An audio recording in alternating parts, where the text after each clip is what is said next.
ऐसा नहीं। खैर कोई बात नहीं, अब वो जाने उनकी जैसी मौज। विश्वास तो है गुरु पर। सब लोग चल दिए।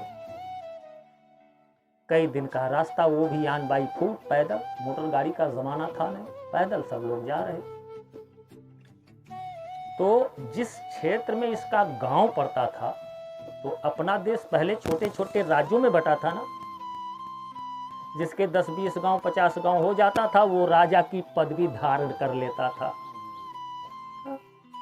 तो वो जो राजा था, जिस क्षेत्र में उसका गांव था रेगिस्तान में, तो राजा के मात्र एक लड़की थी, एक लड़की केवल, और ना कोई बेटा ना कोई बेटी, वही एक लड़की।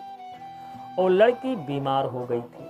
अब देखिए मालिक की मौज, लड़की बीमार हुई तो भाई अब पैसे की कमी तो थी नहीं, राजा तो राजा, बड़े बड़े डॉक्टरों को, हकीमों को, वैद्यों को दिखा रहा है, जहां भी जो बता रहे हैं सिपाहियों को भेज करके, नौकरों को, भाई बुला लाओ बुला लाओ। अब राजा की बात कौन काटे, बड़े से बड़े डॉक्टर आ रहे हैं, लेकिन कोई रिलीफ, कोई आराम नहीं हो रहा। हालत दिन बा दिन बिगड़ती ही जा रही। लड़की चारपाई पकड़ ली थी। ये हुआ बस 2-1 दिन की मेहमान और है। अब देखिए गुरु की मौज क्या होती है। अब गुरु महाराज ने वहां पर क्या खेल किया, एक बूढ़ा वैद्य बन करके पहुंच गए। वो वास्तव में संत वैद्य ही होते हैं। प्रमाण उत्तरकांड के लास्ट में रामायण के लिखा है कि सद्गुरु वैद्य बचन विश्वासा, और संजमयाना विषय करियासा। फिर बालकांड में ला करके जोड़ा है पूरा। सद्गुर ज्ञान विराग जोग के, और विविध बयद भव भीम रोग के। भीम रोग माने बहुत भयंकर से भयंकर शक्तिशाली रोग का इलाज क्षण भर में ये कर देते हैं।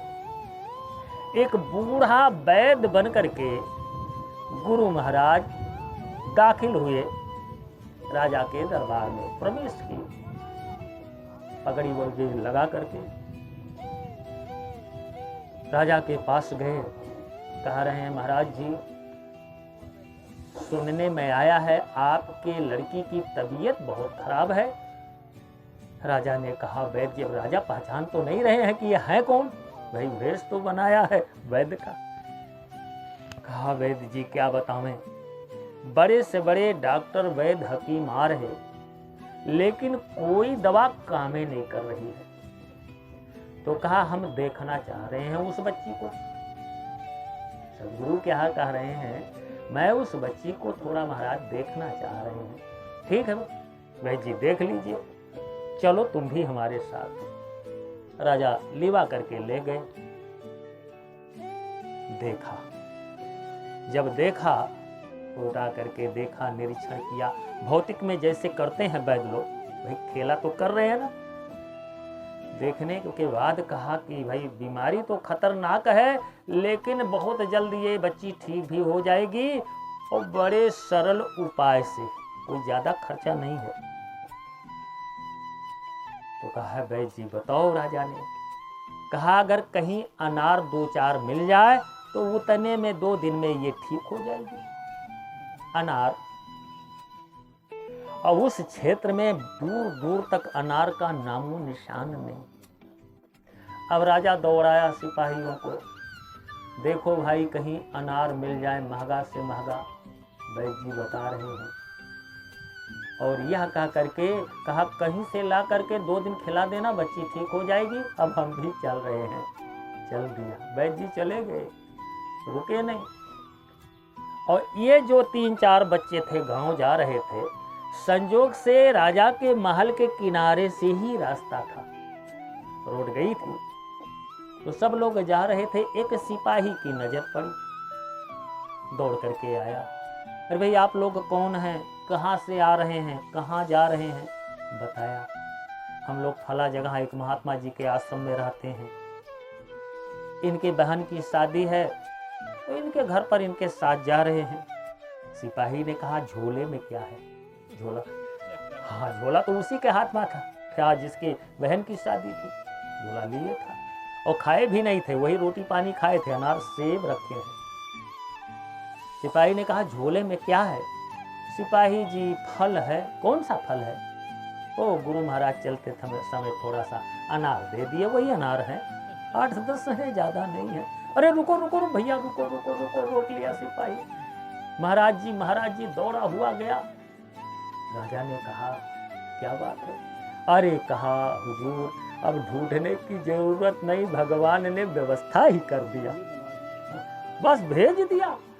और 3-4 लड़के बैठे हैं, एक के पास झोले में है अनार। राजा दौड़ते हुए आए, भैया झोले में क्या है? अनार है। दिखाओ। दिखाया। कहा हमको दे दो, बड़ी जरूरत है इसकी। कहा ठीक है महाराज, जरूरत है तो ले लीजिए, हम लोग तो अपना रोटी पानी से काम चला रहे हैं, अब गांव भी बहुत दूर नहीं है, पहुंच जाएंगे। कोई विशेष काम है? राजा पूछ रहा है। हाँ घर पर शादी है। किस दिन शादी है? अब 2 दिन तो रास्ते में लग गया, आज के 5वें दिन है, भाई 7 में 2 खत्म हो गया, 5वें दिन शादी है। राजा कह रहा है तो मेरी एक बात मान लो, आज रात आप लोग हमारे यहाँ रुक जाइए, विश्राम कर ली एक रात। सुबह हम नहीं होगा तो अपने घोड़े से, सिपाहियों से, रथ से भिजवा देंगे, लेकिन आज रुक जाओ। रोक लिया सारे बच्चों को और ले गया घर में और तुरंत वही दाना छील करके खिलाया। परीक्षा के लिए रोका कि देखें वैद्य ने जो कहा है कितना दम है इस दवा में। रात भर के अंदर मात्र 2 खुराक में वो बच्ची ठीक हो गई। सवेरा हुआ एकदम भली चंगी, नो एनी वीकनेस, कोई कमजोरी नहीं है, पूरी ताकत आ गई। राजा सुबह गया, बेटी ये बताओ तबीयत कैसी है? पिताजी तो बिल्कुल ठीक है, ना कहीं कोई दर्द है, ना कोई तकलीफ है, ना कोई परेशानी है, कुछ नहीं, एकदम ठीक है। 2-4 अपना जो है कदम चल करके दिखाया, कहा हाथ पैर सब में ताकत आ गई। बड़ी अच्छी दवा दिया है आपने, 2 ही खुराक में हो गई थे, अगर कहीं 2-4 दिन और खाएंगे तब तो एकदम स्वस्थ। ठीक है। अब राजा फिर लौटा, बच्चों के पास गया जहां रुके थे। तो बच्चों बता रहे थे कि बहन की शादी है। कहा हाँ। कहा ठीक है, अब हम भी चलेंगे साथ में। पूरी व्यवस्था कराया, अपार धन घोड़े पर छकड़े पर लदवाया, रुपया पैसा सोना चांदी जेवर जेवरात राशन पानी कपड़ा पूरा नौकर चाकर लेकर के राजा पूरी बारात गया और बड़े धूमधाम से, जैसे राजा महाराजाओं के घर शादियां होती है ना, उस तरह की विवाह जो है करवा दिया। जब शादी हो गई, बिटिया की विदाई बूढ़े माँ बाप ने कर दिया। अब वो राजा की लड़की भी साथ में गई थी, उसने कहा हम भी चलेंगे, अब तो हम बिल्कुल ठीक हैं। लड़की भी गई थी। अब लड़की पिताजी से तो नहीं कह पा रही है, राजा से, अपनी माँ से जाकर के कह रही है, माता जी मैं भी शादी करना चाह रही हूँ, लेकिन इनसे जिसके बहन की शादी थी, कह रही उसी से मैं भी शादी करूँ।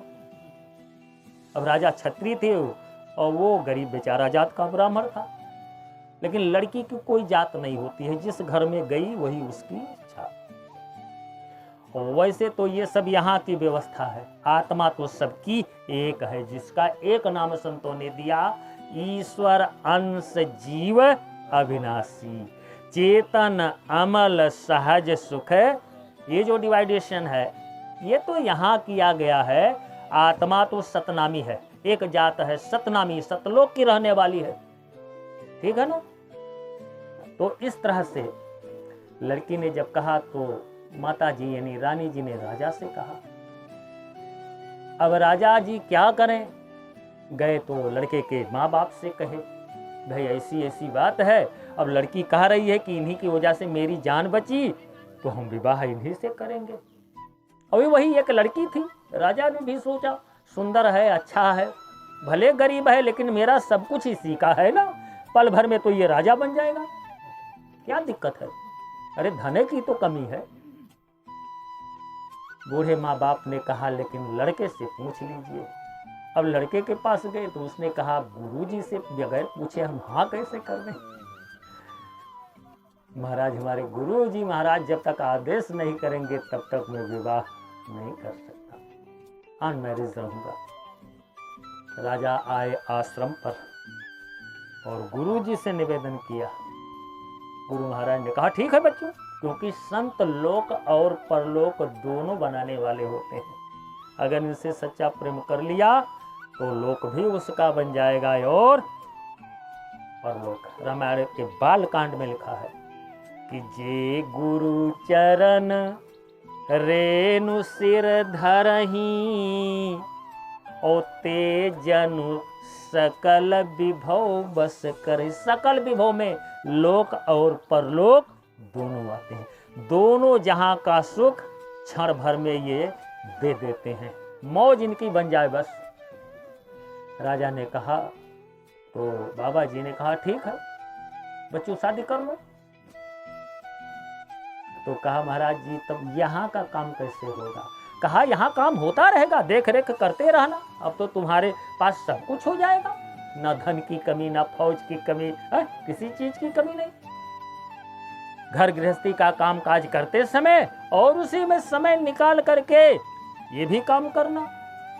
फर्क इतना है कि जैसे कोई बच्चा पढ़ाई कर रहा है, ठीक है ना, तो जितनी देर पढ़ाई का काम होता है और जिस सब्जेक्ट की पढ़ाई कर रहा है, चाहे मैथ हो, चाहे हिस्ट्री हो, चाहे इंग्लिश हो, चाहे फिजिक्स हो, चाहे केमिस्ट्री हो, चाहे जूलॉजी हो, कोई भी हो, तो उसका ध्यान उस समय वहीं तक रहना चाहिए, तभी वो पढ़ पाएगा।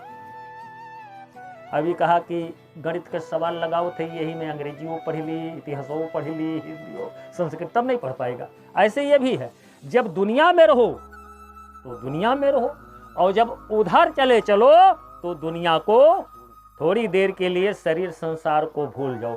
अगर दोनों घाल में करके करोगे तब नहीं कर पाओगे। Work while you work, play while you play, that is the way to be happy and get. यानी जब काम करो तब कामे करो, जब खेलो कूदो तब खेलो, पढ़ाई करो तब केवल ध्यान पढ़ाई पर, यानी जहां रहो पूरा मन लगा करके तब कर ले जाओगे।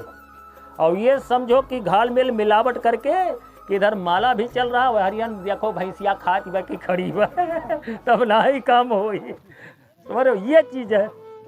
तो अगर इस हिसाब से करोगे तो लोक और परलोक यानी लौकिक और पारलौकिक दोनों सुखे देने वाले हैं। तो हुआ क्या कि शादी हो गई, शादी हो गई, वो राजा बन गया। तो संतों की मौज को कोई समझ नहीं सकता है। कभी कभी गुरु महाराज मंच से कहते थे, बच्चों क्या जानो, महात्मा कहते कुछ हैं, देखते कभी कहीं और हैं, और इशारा उनका कहीं और होता है। स्वामी जी महाराज के समय की घटना है। जब ये चिरौली गांव में दादा गुरु के पास शुरू में गए, दादा गुरु ने रास्ता दिया, तो एक दिन वहीं रह रहे थे शुरू में। तो एक दिन शाम के समय में गुरु माता जी थाली में भोजन लेकर के आई दादा गुरु जी के लिए। महाराज भोजन कर लीजिए। स्वामी जी महाराज खड़े थे, तो दादा गुरु नाम लेकर के बुलाते थे, वही जो गोस्वामी जी का नाम है, नाम लेकर के। जब थाली सामने आ गई तो नाम लेकर के कहा, ओ बच्चों आओ, आज हम और तुम इसी थाली में एक साथ भोजन करेंगे। गुरु महाराज से दादा गुरु ने कहा, आओ हमारे साथ बैठ करके एक ही साथ हम दोनों भोजन करेंगे। अब गुरु महाराज हाथ जोड़ करके खड़े हैं, ना तो हाँ कर रहे हैं, ना तो ना कर रहे हैं, ना तो बैठ रहे हैं। फिर कहा, अरे सुनाई नहीं पड़ रहा है, मैं कह रहा हूं बैठो, आज हम और तुम दोनों इसी थाली में भोजन करेंगे। फिर कुछ नहीं बोले। 3 बार कहा। तीसरी बार जब फिर ये कुछ नहीं बोले तो दादा गुरु को बाहर से जैसे गुस्सा आ जाए, क्रोध आ गया और थाली उठा करके फेंक दिया, भोजन सहित। भोजन बिखर गया और खाए वाए नहीं, बड़बड़ाते हुए अपने कमरे में चले गए। और स्वामी जी महाराज भी रोते हुए अपने कमरे में चले, ये भी नहीं कुछ खाए। अब नींद नहीं आ रही है।